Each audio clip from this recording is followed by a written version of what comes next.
My name is Muthilesh. I am studying 4th class. My father name is Rambabu. My mother name is Swati. My elder sister name is Harika. My assignment 10. ఒక ఊర్లో ఒక వ్యాపారి ఉండేవాడు. తనకి 2 కూతుర్లు ఉండేవాడు. తనకి ఒక కొడుకు పుట్టాలని తన కోరిక. తను అన్నట్టే కొన్నేళ్ల తర్వాత తనకు ఒక కొడుకు పుట్టాడు. తనని బాగా గారాబంగా ప్రేమగా చాలా బాగా పెంచాడు. అప్పుడు తను బద్ధకస్తుడయ్యాడు.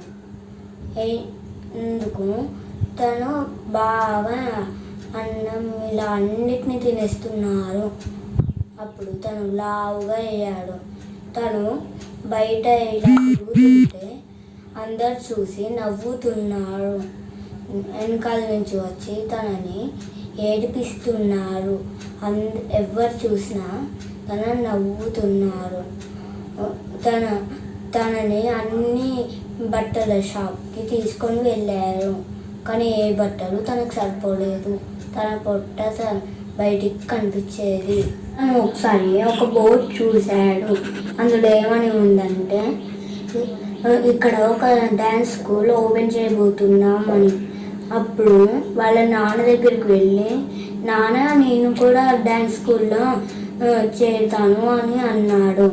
అంటే వాళ్ళ అక్కలు కూడా నేను కూడా చేరుతాను నాన్న అన్నారు. అంటే వాళ్ళ కొడుకు నేను కూడా చేరుతాను అన్నాడు. కానీ వాళ్ళ కొడుకు తన పని తనే చేసుకొని రానివాడు, ఇంకా తను డ్యాన్స్ ఏం చేయగలడు అని అనుకున్నాడు. కానీ తను బరువు తగ్గచ్చు అని పంపించాడు. అప్పుడు తను పంపించాక డ్యాన్స్ స్కూల్లో అందరికన్నా ముందే వచ్చాడు. వచ్చినప్పుడు కాసేపోయినాక చాలామంది వచ్చారు. అప్పుడు అందరూ తన లావుదనాన్ని చూసి బాగా ఏడిపించారు. తినేం డ్యాన్స్ చేయగలరు అని అన్నాడు. అప్పుడు వాళ్ళ టీచర్ వచ్చింది. అప్పుడు తను వాళ్ళ అక్కల వెనుక దాచుకున్నాడు. అప్పుడే వాళ్ళ టీచర్ వచ్చినప్పుడు నీ పేరేం పేరు అని అన్నాడు. అజయ్ అని చెప్పాడు. అజయ్ అంటే మామూలు పేరు కాదు అని వాళ్ళ టీచర్ చెప్పింది. అజయ్ అంటే అజేయుడు. తను అనుకున్న పనులన్నీ చేయగలడు. తనకి కొంచెం ధైర్యం వచ్చింది. తను డ్యాన్స్ని ముందు కష్టంగా చేశాడు, కానీ తర్వాత బాగా చాలా మంచి చేస్తున్నాడు. ఇంకా తను నేషనల్స్కి వెళ్ళాడు. వెళ్ళినాక తను ఆత్మవిశ్వాసంతో బాగా డ్యాన్స్ వేశాడు.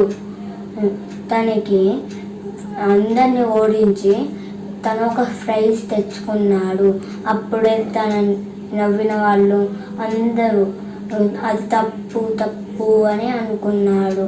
About the social worker and their contribution. Devarapalli Prakash Rao తన పూర్వీకుడు కాకినాడ ఆంధ్రప్రదేశ్లోని ఉండేవారు.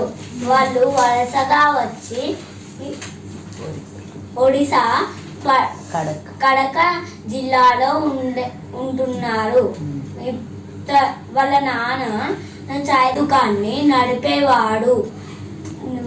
తర్వాత కూడా అప్పుడే చిన్నప్పుడే చదువు ఆపేశాడు. తను కూడా చాయ్ దుకాణాన్ని నడుపుతున్నాడు.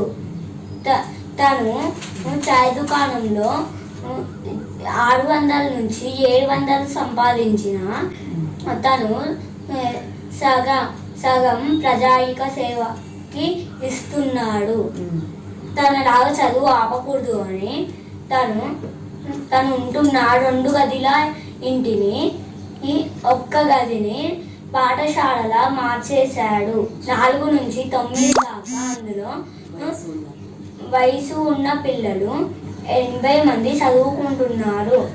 వారికి బ్రెడ్ బన్నులు పాలు, బిస్కెట్లు, టీ ఉచితంగా ఇస్తున్నాడు.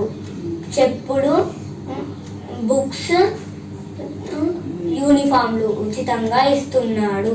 ఒకసారి తన అనారోగ్యపు పరిస్థితిలో ఉన్నప్పుడు తెలియని వారు వచ్చి తనకి రక్తదానం చేశాడు.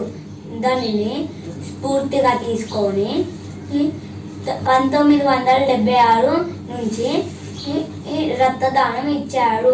ఇప్పటికి తను 210 మందికి రక్తదానం చేశాడు. 17 మందికి ప్లేట్లెట్స్ ఇచ్చాడు. ప్రభుత్వ ఆసుపత్రికి వేడి నీళ్ళు, బన్నులు, పాలు 40 ఏళ్ళ నుంచి ఉచితంగా ఇస్తున్నాడు. తన సేవలను ఒడిశా అంతా పాకిపోయింది. కేంద్ర ప్రభుత్వం తనకి శ్రీ అవార్డుని తనకి అందించారు.